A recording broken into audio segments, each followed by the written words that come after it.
Hello and welcome to the Daily Space for today, Monday, August 31st, 2020. I'm your host, Dr. Pamela Gay, and I am here to put science in your brain. Today's news is entirely not the script that I have in front of me. Okay, it's a Monday. I'm going to have to restart this one more time. One moment, please.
Hello, and welcome to the Daily Space for today, Monday, August 31st, 2020. I'm your host, Dr. Pamela Gay, and I am here to put science in your brain. Today's news is brought to you by my second cup of coffee because sometimes one cup is not enough. In fact, one is not enough for many things, including supermassive black holes. It's estimated that roughly 3 in every 1,000 quasars has 2 actively feeding black holes in its core. Created during the final stages of large galaxy mergers, these systems are a temporary configuration. In time, these black holes should merge, releasing tremendous bursts of gravitational energy.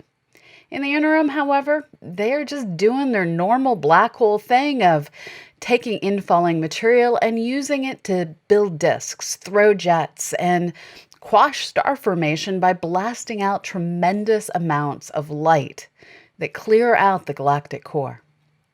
According to Shen-Li Tang, in spite of their rarity, they represent an important stage in the evolution of galaxies, where the central giant is awakened, gaining mass, and potentially impacting the growth of its host galaxy. Unfortunately, finding these systems isn't just difficult because they are rare, it's also difficult because they are just plain hard to see. Quasars are distant, and distinguishing between one very luminous blob and a luminous blob that is actually 2 very close together objects, well, that requires using some of the most advanced telescopes in the world. An international collaboration of astronomers has used the combined abilities of the Subaru, Keck, and Gemini observatories to search out and find 3 different binary supermassive black hole quasars. This work appears in the Astrophysical Journal. According to lead author John Silverman, to make our job easier, we started by looking at 34,476 known quasars from the Sloan Digital Sky Survey with hypersuprime CAM imaging to identify those having 2 or more distinct centers. Honestly, we didn't start out looking for dual quasars. We were examining images of these luminous quasars to determine which type of galaxies they preferred to reside in. When we started to see cases with 2 optical sources in their centers, where we only expected to see 1. 421 systems appeared to have dual cores, but an image alone doesn't allow the eye or software to distinguish between a system with two supermassive black holes and glowing accretion disks and a system with one supermassive black hole that happens to be lined up on the sky with something else that makes it look like there are two objects at the same distance. To distinguish between actual binary systems and chance alignments, the team used spectroscopy to look for two spinning accretion disks at the same redshift. The material around supermassive black holes can reach orbital speeds of thousands of kilometers per second, a phenomenon unique to supermassive black hole systems.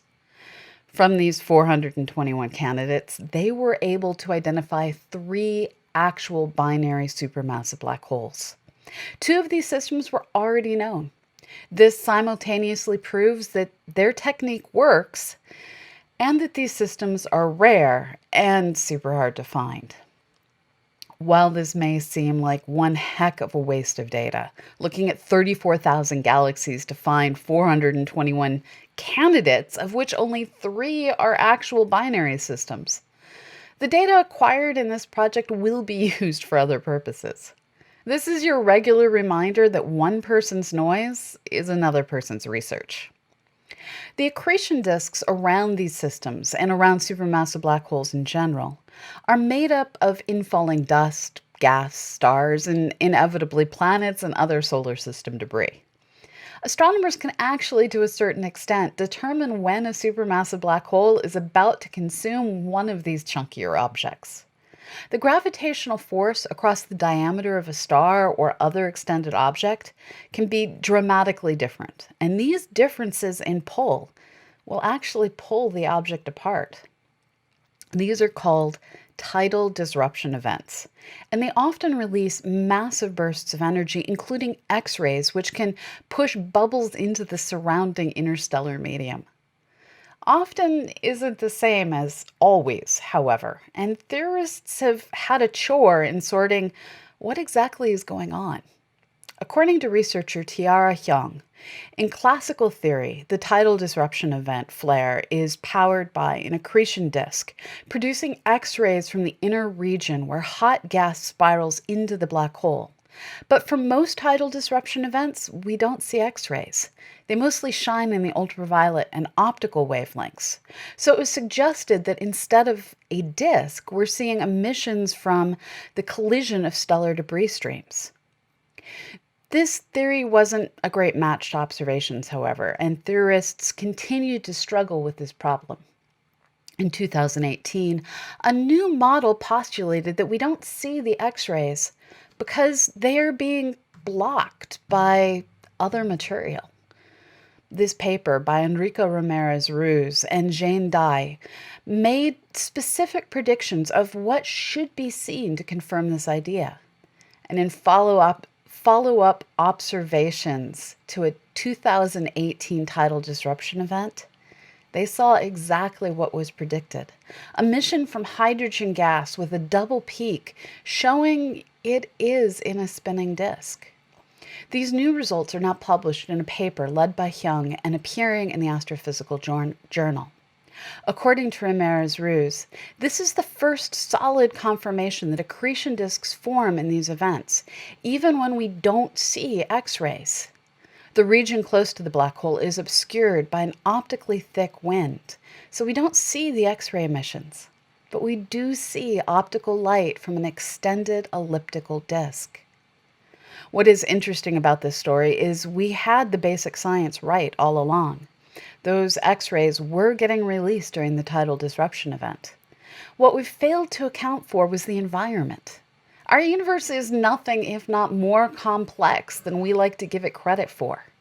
And to understand our reality, we had to make things messier, adding dust and gas and outflows that can obscure the clean physics that we're most interested in. Dust and gas really make up far more of the universe than most of us like. But it's really hard to detect, and this can lead to some fascinating realities. For instance, consider Andromeda.